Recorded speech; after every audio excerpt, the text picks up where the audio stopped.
Welcome to the Strong Youth Project, where our mission is to improve organized sport experiences for youth, parents, coaches, and other mentors via education and evidence-based practice.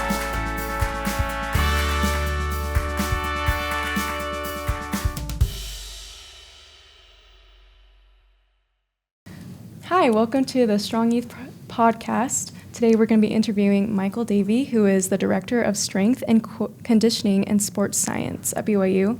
I'm Michaela, and I'll be facilitating this conversation. But thanks for being here, and just if you'd like to introduce yourself to start out, that'd be awesome.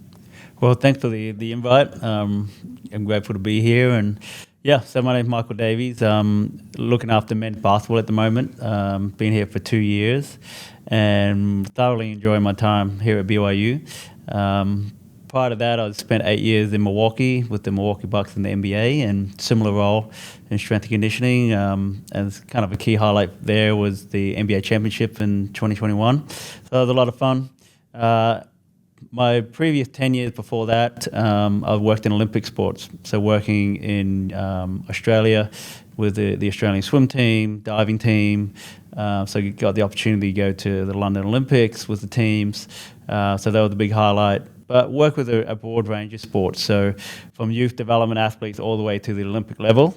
And so I've had a pretty broad and diverse background, and so I think that brings a lot to the table in terms of what I might be able to provide in terms of my experience working with elite sport all the way down to developmental sports. So my first 3 years of my career, I spent time with youth athletes working at a high school. And so I've worked across the full spectrum of sports. And so I think hopefully there's some nuggets of information or gold that might be available or useful for parents with youth, and would like them to pursue a career in sport.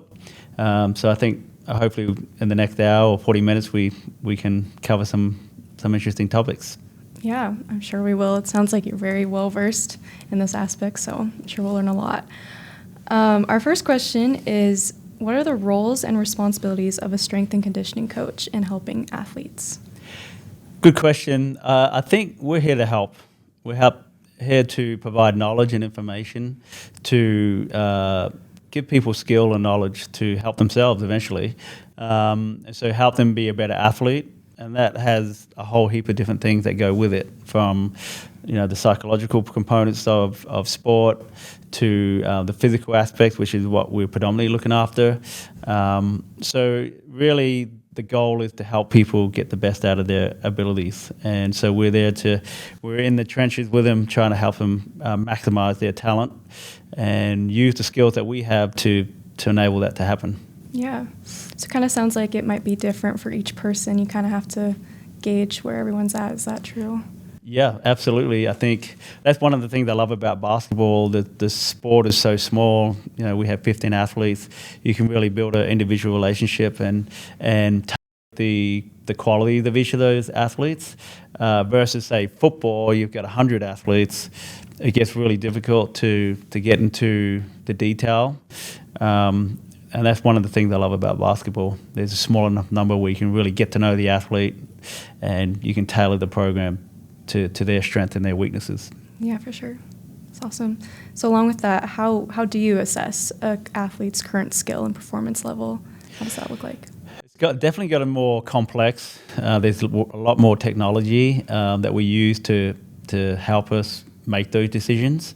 So at BYU, we use a lot of technology, similar technology that we see at the NBA level, at the pro level. So probably more time, we don't have enough time to go into detail on all of it, but to say that each of the different physical traits, such as speed, power, conditioning, body composition, skill acquisition, all those areas we can assess. And then we have benchmarks in each of those areas. So I know what an NBA player can do, which is the highest level. And so you kind of reverse engineer back to what would we expect a youth athlete to be able to do? And so we can benchmark and decide what their strengths and weaknesses are, and then try to tailor the program from there. So we the technology and the opportunities available to assess that, it definitely come leaps and bounds in my 20 years in sport, for sure. Yeah, for sure.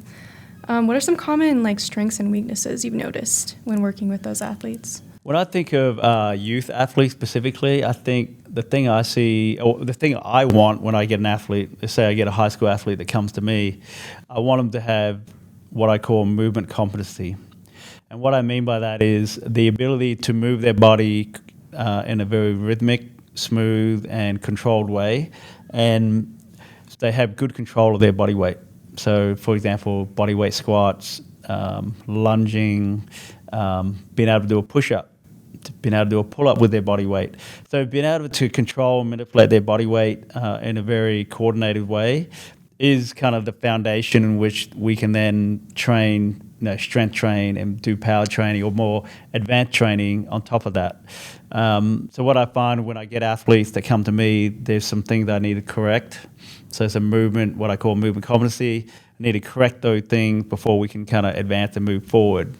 And so that's probably the biggest thing I see. So that kind of leads, and probably your next question would be parents to make sure that their children or their athletes have a strong foundation of movement, so they can manipulate their body weight. They can do like a front bridge and a side bridge and different planking positions and just can control their body weight. That's gonna, for me as a coach, when I get them, that's the big plus. Mm-hmm. And so we can then build on that and add resistance and make the training more advanced. Yeah, for sure. That makes sense. And what are some of the best ways you found to improve those weaknesses? Maybe someone that doesn't really know how to control their body weight and do that movement. Yeah, I think with the YouTube, there's so much great content on YouTube. I'm always on YouTube looking at things, but I think there's so much good material, and there's bad material on YouTube, but I think there's places where you can learn some of the things that I'm talking about on YouTube if you don't have anybody. But also there are some really good coaches around the community that understand movement and the quality of movement. So I think there's two places you could go. You could, if you don't have resources, just go to the internet and learn about what are good movements. So can you squat, lunge, hip hinge, push, pull, all these different movement that we want to be able to do. And so you can kind of create your own program that help the youth figure it out. And if not, sourcing a great coach, someone that can kind of mentor and help in that regard. There are not that many around that I know of, but finding people that understand that progression as a youth athlete, rather than steering away from the classic strength weight room training that you see in football a lot of, where heavy weights before they're really ready to do it. So I think. So I kind of steer away from the heavy weights, although, if they're competent and they can do it, then I would introduce it. But there's a level of competency that I want before we progress and chase the weights. Yeah, that makes sense. Mm-hmm. How would, say an athlete doesn't really know how their body works, how to, what to look for, I guess, for strength training or muscle training, where would you tell them to start if they just don't understand what's for their body, trying to figure that out? Yeah.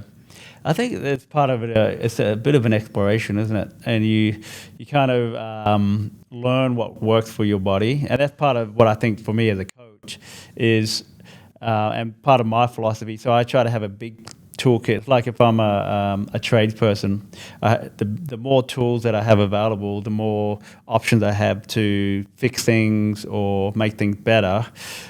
So the same thing with using exercise. If I have a big tool of options or different training methods, then I can use any of those training methods to match what the athlete brings to the table. And so I think that's one of the strengths that I have is a big set of tools that I can draw on and try to tailor meet the tool to what they need. And so some people aren't built to squat, but I think a lot of traditional strength coaches will, everybody squats. Well, some people aren't really designed, particularly basketball athletes, they got very long levers. They're not really built to squatting.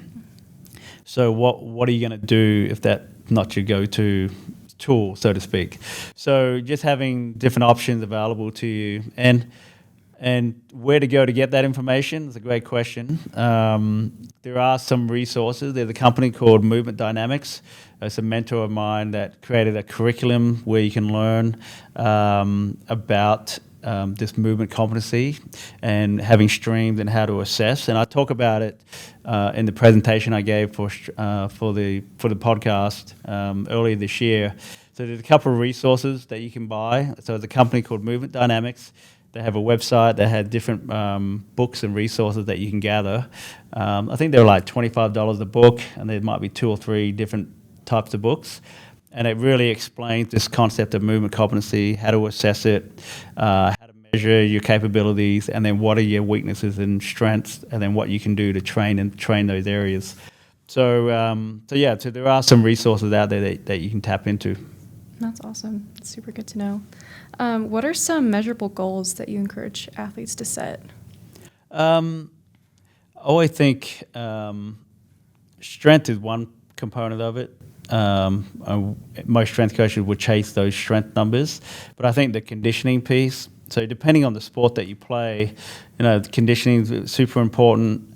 So being able to measure those things, and there are different ways to measure conditioning. It could be a 1.2K time trial. There's different distances and measures that you can do in the aerobic fitness space. I think if you're in a field or court sport, the speed to acceleration, deceleration, and change of direction areas that you're going to want to look at and assess. And so there are some standards in each of those areas. And then the movement competency that we talked about, strength levels. So all those things kind of come together to be part of that piece or part of the assessment. And then body composition is part of that as well, depending on the sport. So basketball, we want them super lean. We don't want them overly muscular, like bodybuilders, because then they can't move. So there's striking this balance. So part of it is assessing the sport that you love and that you want to pursue, and what are the characteristics that make up that sport. So every sport brings different challenges and different demands. So if you play soccer or football, I call it football, but the aerobic fitness demands are going to be higher than, say, basketball. So the ability to continuously move over bigger distances is going to be critical.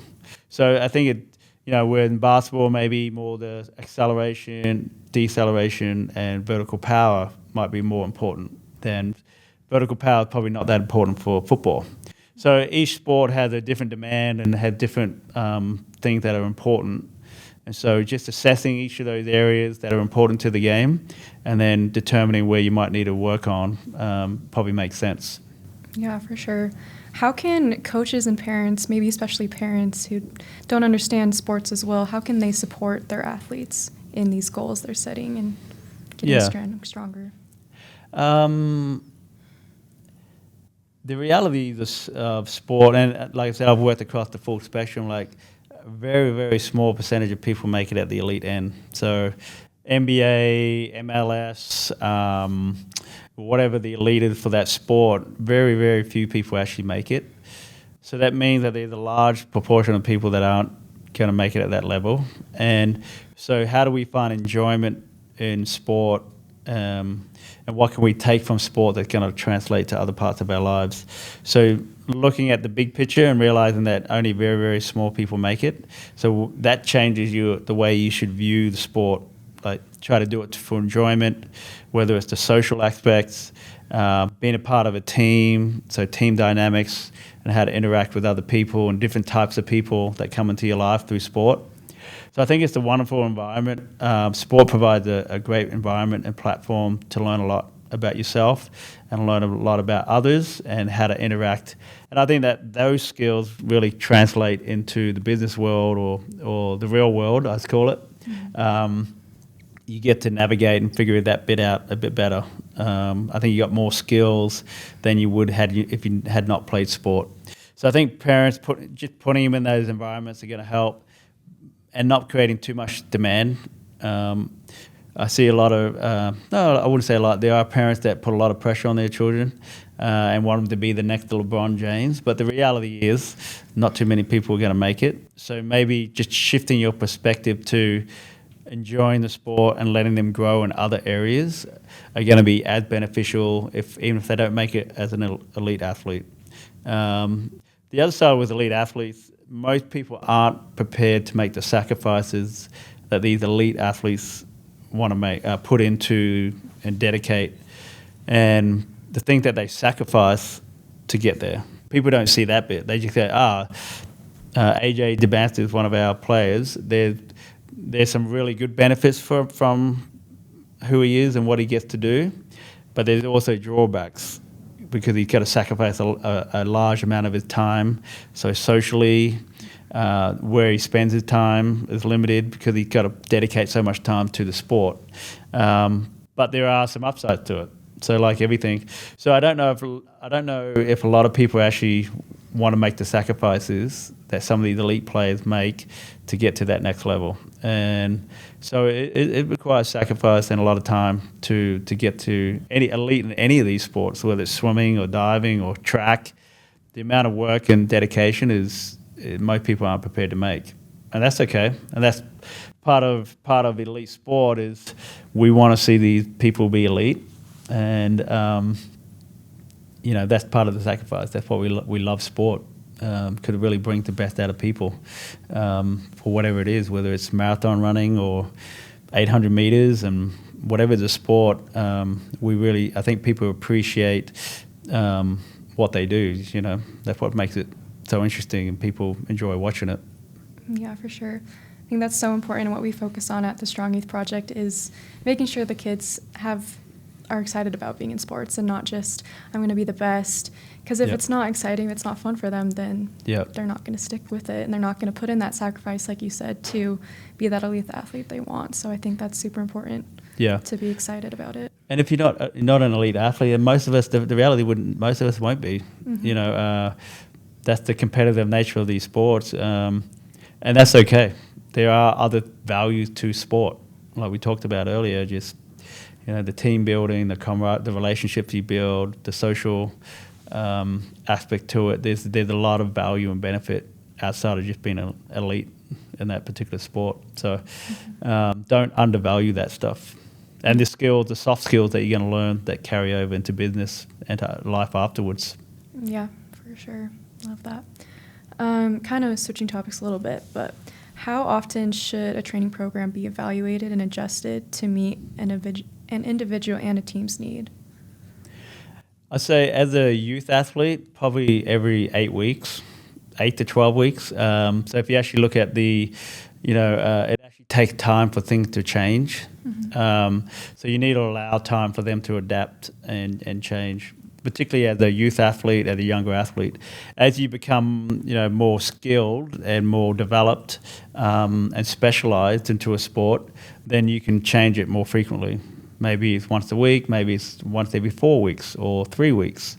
So as you become more trained and skilled, the body requires more adaptation and change to keep it progressing.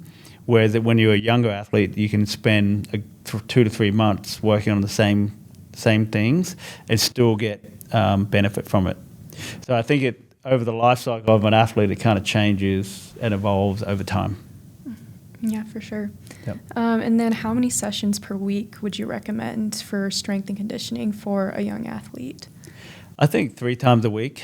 I like either going Monday, Wednesday, Friday, or Tuesday, Thursday, Saturday. So every other day.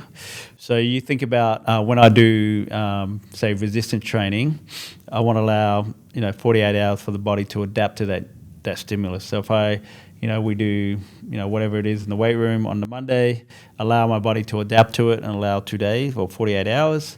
And we know, that's a pretty decent window to allow the body to adapt to that new stimulus. And so, 3 times a week, I think is a good amount. And eventually, as you get, more trained, you might need to go more frequently. So with men's basketball, we train 4 times a week. So we go, either Monday through Thursday or Monday through Friday and Wednesdays off. So again, spreading out the work. But, and as you get better as an athlete, you might have to go 5 to 6 days a week, depending on the sport and the demands and things of that nature. But I think 3 times a week is pretty solid for most people, particularly as a youth athlete, because you want to allow time for other components like conditioning, training, skill development, and other areas that you need to accommodate. Yeah, for sure. You kind of alluded to this too, but what's the importance of that recovery time in between those sessions? How important is that for strength and muscle building? I think it goes hand in hand. You can't have one without the other. I think you see a common mistake of people trying to do too much. So we actually get the adaptation, the super compensation response is what they call it in the literature. But you basically give it a stimulus, the body will naturally break down the muscle tissue or tendons or bone. We need to allow it time to regenerate and come back better than what it was before. And so using the principles of progressive overload and things of that nature, we can make the bone stronger, make the tendon stronger, make the muscle stronger. But it's that 48-hour window is where the adaptation occurs, where the body regenerates itself, heals, and comes back stronger. So I think that 48-hour window is important. Mm-hmm. And what would that rest period look like? Is it sitting at home, or is it going and training maybe a different area of your body? What does that look like? We can be, I think for most youth are pretty adaptive. As you get older, it gets harder. Like I'm getting old, so it takes me longer to recover than when I was 15 or 16 years old. But so you can still be active in that recovery. Even doing just different activities, so like different sports, going for walks, doing hobbies that you might do mountain biking or biking in general.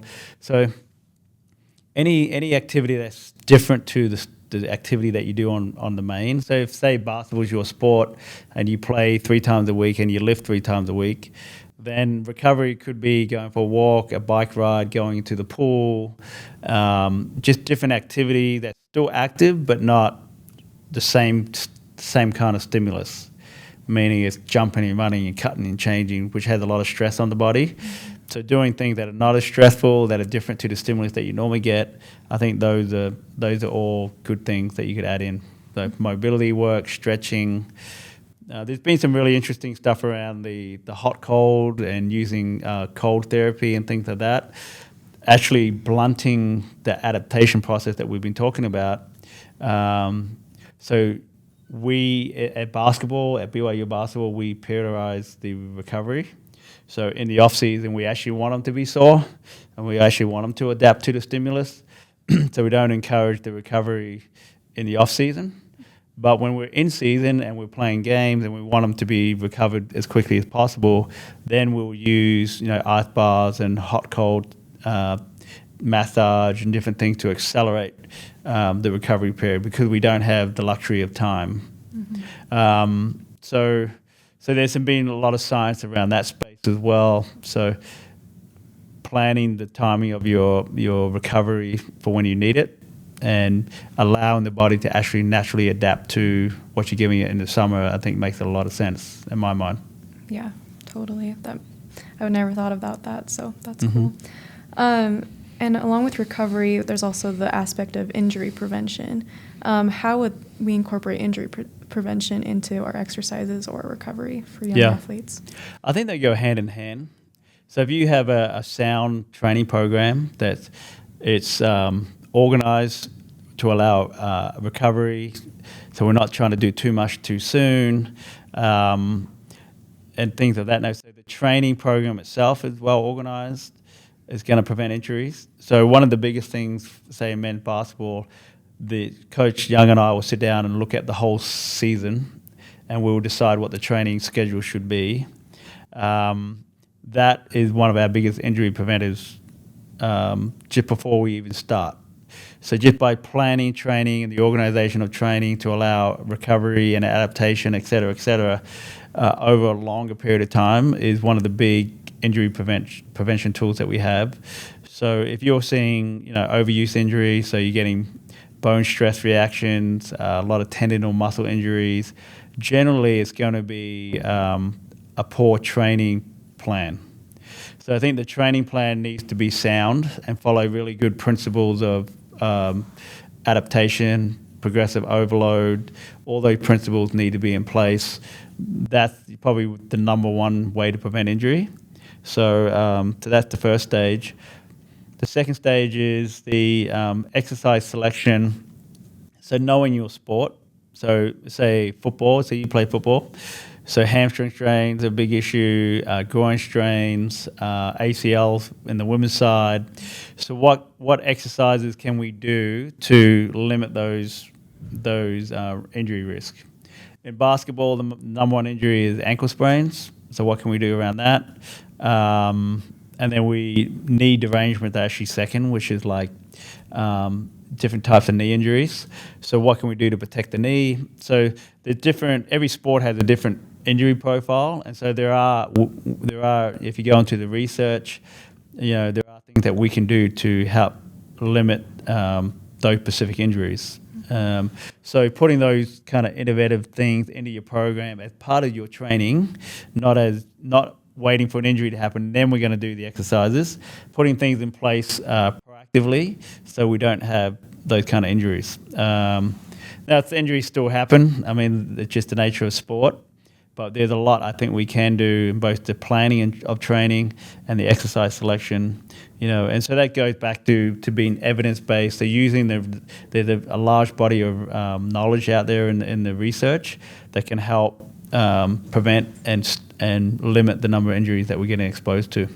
Yeah, for sure. So you'd say it's really important for those coaches to understand, what injury is most common in my sport. Yep. And how can we prevent that? Yeah.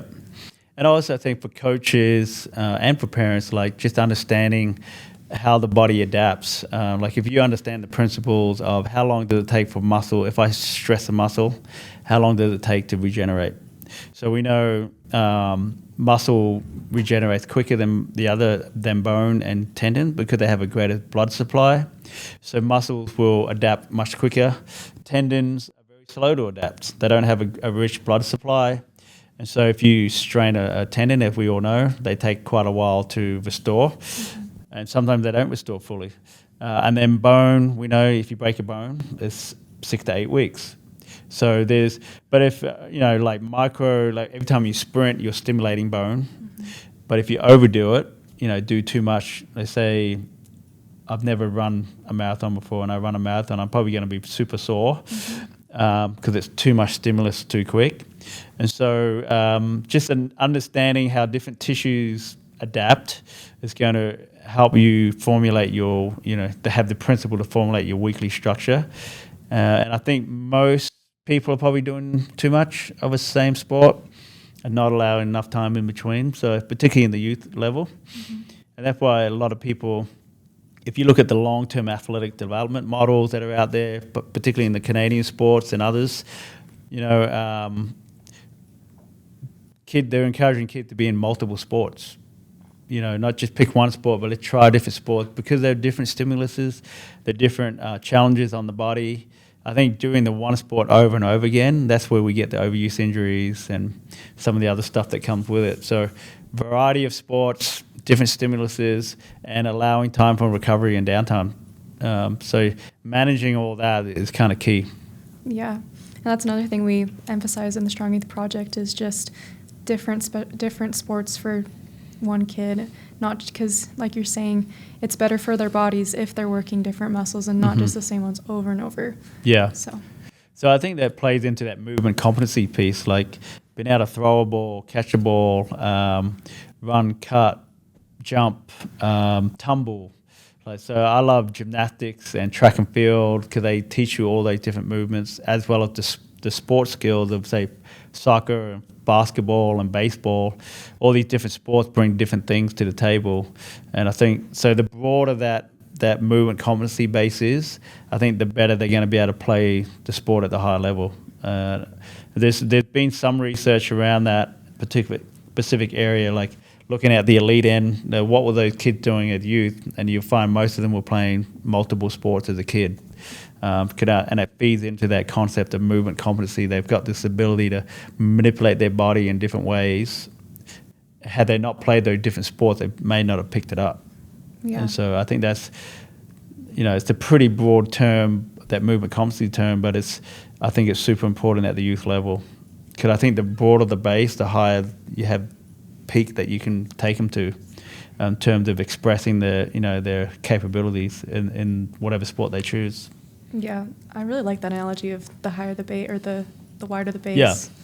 the more peak performance you get. That's awesome. So for me as a coach, I was used to getting kids at the highest end, the NBA players that get drafted, which is not too many, like 0.00% of the population. So I'm getting a certain type of athlete by the time they get to me. But now I'm at the collegiate level, I'm getting high school kids, so I want kids that have this broad base, because then I have more ability to maximize their talent. Yeah, for sure. And then kind of switching topics again, but how can coaches communicate progress to their athletes? How can they not just say, keep going, but say, look, how far you've come since the beginning? I mean, we do it with men's basketball. So I have a system of reporting their progress for the year. So when we started at the start of the off season to now we're getting close to the end, where are we at? Have we changed our body composition to what we setting goals, and then did we actually achieve that goal at the end of that period? I think it's a super important process. So setting goals, putting in the work and a plan to get those goals, and then evaluating at the end is super important. That's one of the values of sport that you can transfer to other parts of your life. But we do that at BYU. With the program, we set specific goals, and then we set a training program out and assess it. And it doesn't have to be super complicated. It could be sometimes just how many times you turn up to training. Could be, you're going to get better by just turning up sometimes. So we say the best availability is availability. Mm-hmm. So just being available, and they're getting the work on a consistent basis, they should be getting better by the end of it. So I don't think you have to overcomplicate it, but I think everybody should have some goals, a few goals that they're targeting. So by the end of that period, so if you're a football player and your conditioning's not good enough, maybe that's the one goal that you're focused on, and you're still working on other things. But by the end of the season, I want to do this conditioning test. I'm going to put this amount of work into it, and by the end of it, I want to be better. So being very intentional and specific about the goals that you want to hit. So determining what goals they are, that's a challenge, because it depends on the sport and what the demands are. But you can assess yourself and figure out where you're weakest, but also understand what your strengths are too. So there's no point just focusing on your strength, on your weaknesses. If you have some great strengths, you want to keep maximizing those. Mm-hmm. So you don't want to turn your nose on those things or ignore them. So keep focused on what your strengths are, but they have a few weaknesses that you're trying to work on as well and make them better. So yeah, every sport has a different profile, and so it's just trying to figure out what's important for that sport. Mm-hmm. Yeah, I liked what you said about focusing not just on the weaknesses but the strengths, because like you said, if we don't focus on those strengths, then they'll disappear and everything will be a weakness, so to say.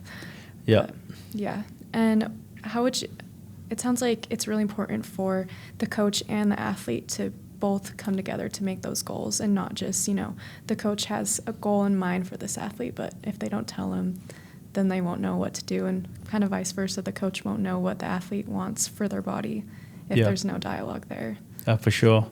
And that's one of the things I love about basketball, 15 athletes, so you can really have those conversations more easily, set goals. They can bring things to the table as well. I think it's a bit of a journey. That's the thing I love about coaching.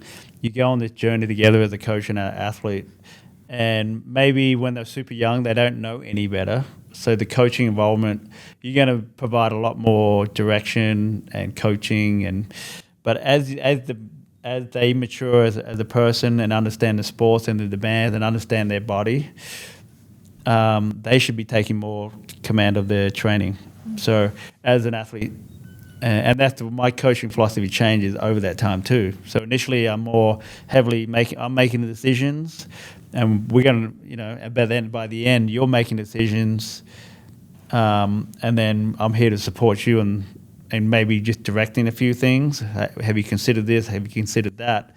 But I think that journey kind of evolves as the athlete evolves. But you can't expect a 10-year-old to know what to do, how to train. They don't have a very good understanding of themselves or the sport. But by the time they hopefully get into the collegiate level, your senior and the college level, you start at the maximum. You're starting to understand yourself and the game and the demands and what your body needs.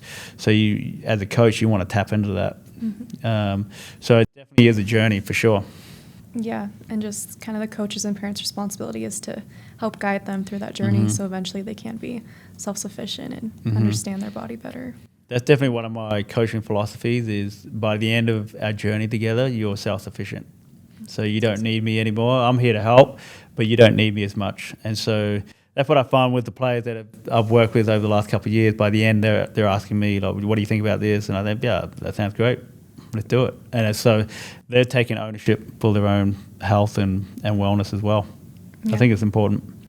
They grow confidence, right, through that process. They understand what they need and what works best for them. And we're here to help facilitate that. Yeah, and I'm sure once they have that confidence, they're more excited to be there.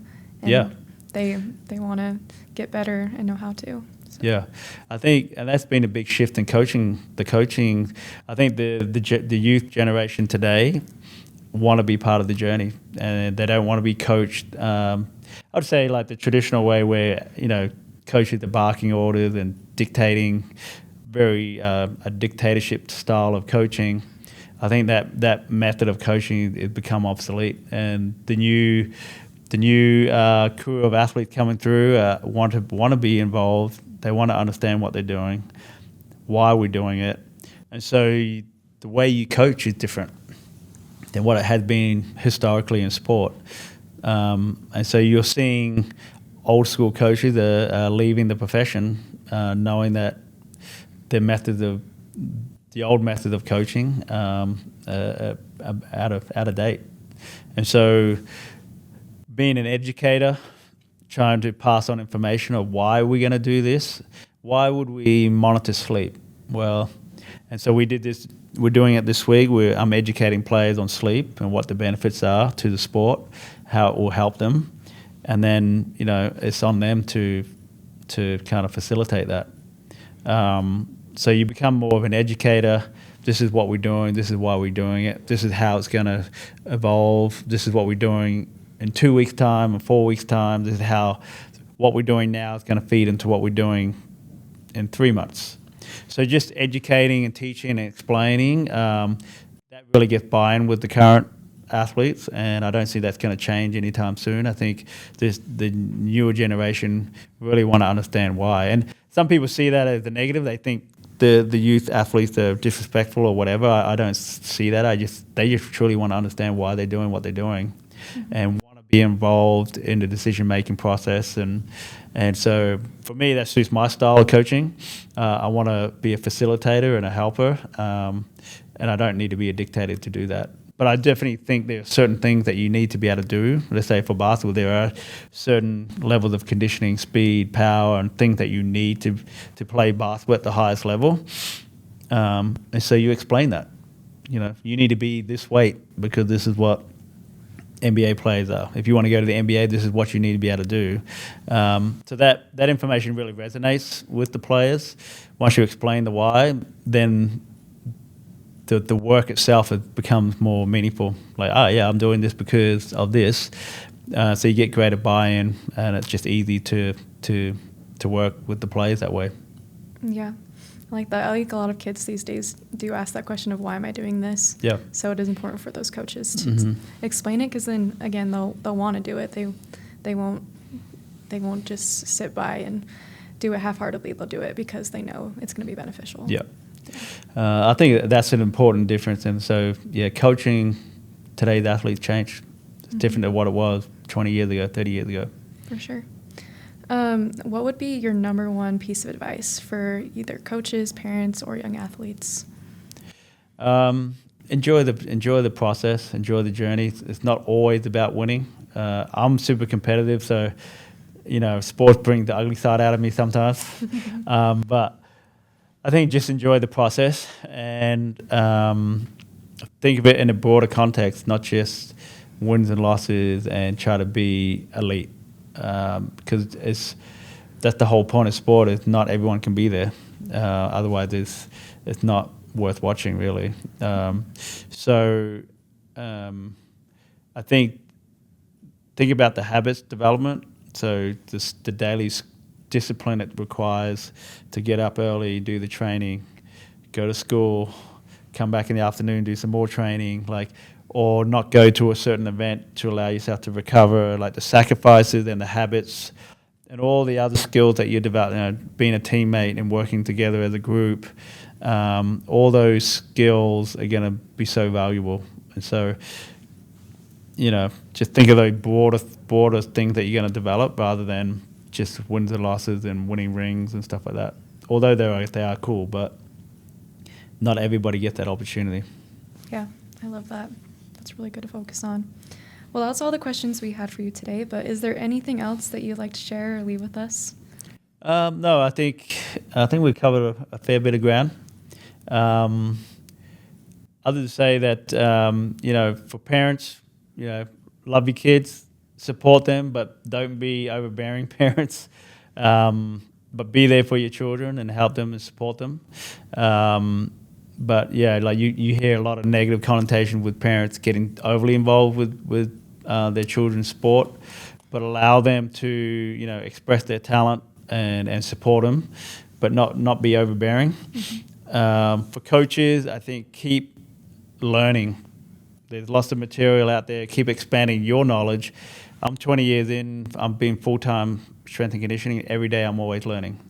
And so I'm constantly trying to expand my toolbox of understanding and knowledge and trying to be better and provide a better service to the players that I work with. And that should never change. You should always constantly be trying to get better and learn. There's always more that we can do. And then also reflect on your own coaching practice. So how are you being received from the players that you're working with? Can you improve your coaching and your approach? And you're always trying to get feedback on how you're doing. So that's two. And then for the athletes, take ownership for your own development. So you should be actively involved in the process of getting better. And one of the things I love about certain athletes, if they have a strong ownership in their own development, those are the players that I love working with. Because I'm going to mentor and guide you, but I'm not pulling you to the water, so to speak, mm-hmm. and making you do things. You're doing it because you want to do it and to get the best out of yourself. So I say to the athletes, take ownership. So you should, same deal with the coaches, you should be learning every day on how can I be better, how can I, make my knowledge base better so that what I do on day to day is going to be better, so I can get the best out of myself also. So I think everybody has a part to play in all of this, and I think when you do it, you end up having an enjoyable experience of sport and just see where the talent takes you. But if it doesn't work out, that's okay. That's that whole process and journey you be on. You should be a better person than you were without doing sport. Yeah. I love that. I think that's a perfect note to end on, is just keep learning, keep bettering yourself, taking ownership. So I know I definitely learned a lot from this podcast today. So thank you so much for being with us. Yeah, thank you. Yeah. Thanks for your time.